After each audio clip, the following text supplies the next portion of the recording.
কম্বল দিয়া লেপ তোষক দিয়া ঠান্ডা পড়িল আমায় করো বিয়া, আমায় করো বিয়া, সারা নিশে শুয়া থাকবো তোমায় নিয়া, সারা নিশে শুয়া থাকবো তোমায় নিয়া।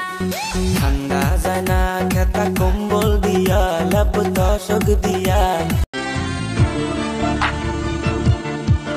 ওই মেম্বারের মাইয়া আমার কাছে আইয়া বলে করবে যে বিয়া, জমি দিবে লিখিয়া। তুই কয়লার মতো কালো, তোরে লাগে না যে ভালো, পারাস না এ বুকেতে জ্বালা।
ভালো পারাস না